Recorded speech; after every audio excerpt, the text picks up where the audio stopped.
हर हर महादेव। आज मैं एक विशेष विषय पर वार्ता करूंगा,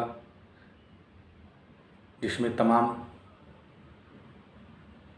ईश्वर के भक्त, तमाम सनातन धर्मी के मन में यह जिज्ञासा होगी, यह एक प्रश्न उठता होगा कि हम सभी जो श्रद्धालु सनातन धर्मी हैं, वो अपने अपने आस्था के अनुसार अपने आसपास अपने इष्ट देवता की पूजा अर्चना करते हैं। जो भी आसपास मंदिर स्थित होते हैं वहाँ जाकर पूजा पाठ करते हैं।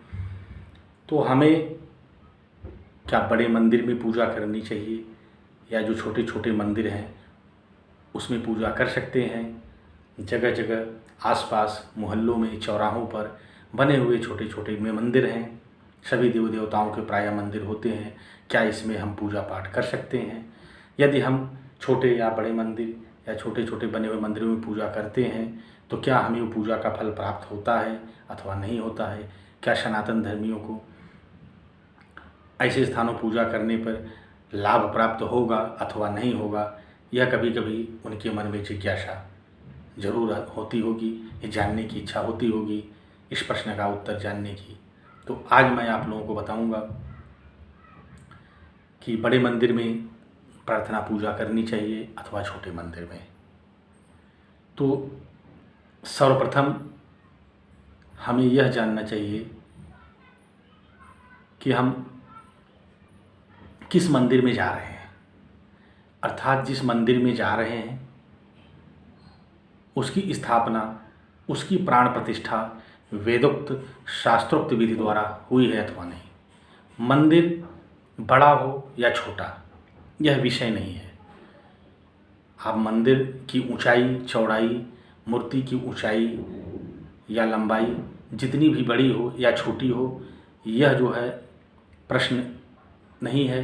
मंदिर, देवालय, किसी भी देवालय में जा सकते हैं, परंतु उस मंदिर में स्थापित मूर्ति वेदोक्त विधि से, शास्त्रोक्त विधि से उसकी प्राण प्रतिष्ठा की गई हो, तभी हमें उस मंदिर में पूजा करने का फल प्राप्त होगा और उसका हमें जो है सकारात्मक ऊर्जा प्राप्त होगी।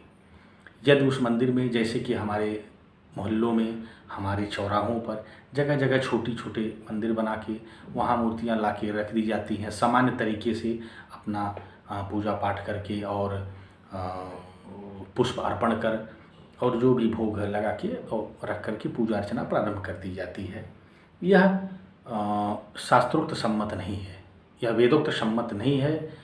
ऐसे स्थान पर पूजा करने से हमें कोई फल प्राप्त नहीं होगा। यह मैं स्पष्ट रूप से कहना चाहूँगा कि हमें कोई भी सकारात्मक फल प्राप्त नहीं होगा।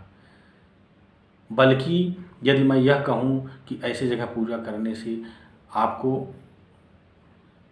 अच्छे फल प्राप्त होने के स्थान पर नकारात्मक ऊर्जा ही आपको प्राप्त होगी, तो कोई अतिशयोक्ति नहीं होगी। यह कहकर मैं सनातन धर्मी या उस धर्मियों को मैं भ्रमित करने या का प्रयास नहीं कर रहा हूँ, बल्कि उन्हें जो वास्तविकता है उससे परिचित कराना चाहता हूँ कि हमेशा प्रयास ये करना चाहिए कि जो इस बड़े मंदिर, जो स्थापित मंदिर हैं जिसमें प्राण प्रतिष्ठा विधि विधान से की गई हो मूर्ति की, वो किसी भी मंदिर में हम जाके पूजा कर सकते हैं। वो मंदिर चाहे छोटा हो या बड़ा हो, या हमारे चौराहे पर हो, हमारे मोहल्ले में हो, हमारे आसपास हो, जिसकी विधि विधान से स्थापना की गई है प्राण प्रतिष्ठा, वहाँ हम अपने इष्ट देव की पूजा कर सकते हैं।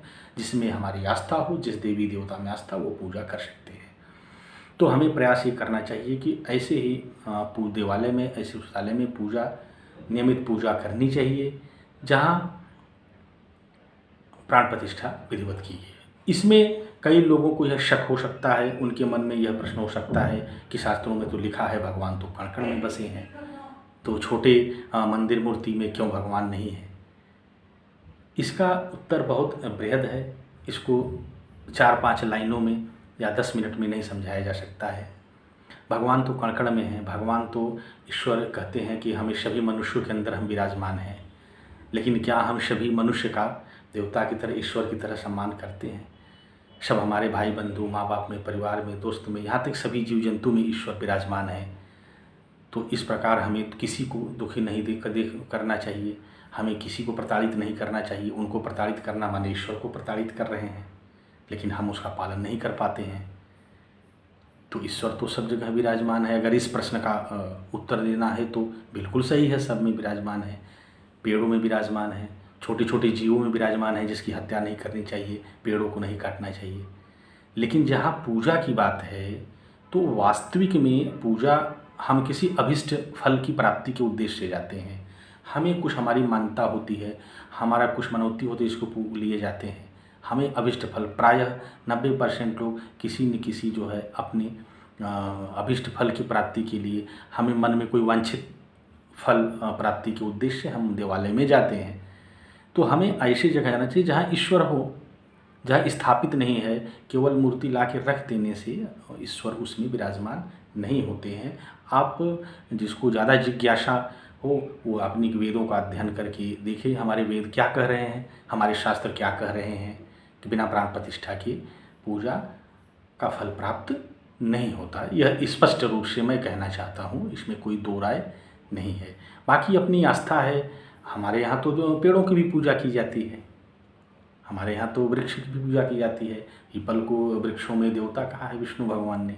तो हम अपनी आस्था कहीं पूजा कर सकते हैं जहाँ, लेकिन फल की प्राप्ति की बात है तो वो हमें स्थापित मंदिर में जाना चाहिए। मंदिर छोटा हो या बड़ा हो, देवालय है, वो कहीं भी आप पूजा कर सकते हैं। अब इसमें कुछ लोगों को भ्रम होगा कि हमारे जो घर में है पूजा स्थल है वहाँ तो स्थापित नहीं है, फिर हम क्यों पूजा करते हैं। तो इसका उत्तर ये है कि जो घर में मूर्ति है वह बिल्कुल स्थापित नहीं है, लेकिन वहाँ भी निर्देश है, वहाँ शास्त्र का निर्देश है, वहाँ वेद का निर्देश है कि हमें 6 इंच से ऊंची मूर्ति, बड़ी मूर्ति की पूजा घर में नहीं करनी चाहिए, क्योंकि उससे ऊंची मूर्ति होगी, बड़ी मूर्ति, तो उसकी प्राण प्रतिष्ठा होनी चाहिए। यही नियम यहाँ भी लागू होता है। यहाँ 6 इंच से ऊपर है तो प्राण प्रतिष्ठा के बिना पूजा नहीं की जा सकती। इसलिए घर में अगर मूर्ति है, पिंड है, तो 6 इंच से छोटी, प्रायः प्रयास करिए कि 4 इंच से ज़्यादा न हो कि पूजा करें। यदि हमारे पास फोटो है, कैलेंडर है, यानी प्रतिमा, चित्र है, तो चित्र का कोई साइज़ नहीं है। चित्र जो है जितनी बड़ी हो उसकी पूजा कर सकते हैं। तो प्रायः घरों में हम फ़ोटो ही फ्रेम बना करके ईश्वर की, अपने इष्ट देव की रखते हैं, उसकी पूजा करते हैं। यदि आप किसी देव की, आप अपने इष्ट देव की मूर्ति रखे हैं तो प्रयास करिए 6 इंच से छोटी हो, 4 इंच तक ही हो, 4 इंच तक की ही मूर्ति रख के अपने इष्ट देव की पूजा करें। वहाँ प्राण प्रतिष्ठा का जो है बाध्यता नहीं है, ऐसा हमारे वेद कहते हैं, ऐसा हमारे शास्त्र कहते हैं। तो अपने अल्प ज्ञान के अनुसार आप लोगों को, विद्वतजन को, जिज्ञासुओं को मैंने बताने का प्रयास किया। जो भ्रमित हैं, जिनके मन में शंकाएं हैं, उसको मैंने अपने अल्प ज्ञान के अनुसार बताने का प्रयास किया। फिर किसी नई जानकारी के साथ आपके समय उपस्थित होगा। तब तक के लिए हर हर महादेव।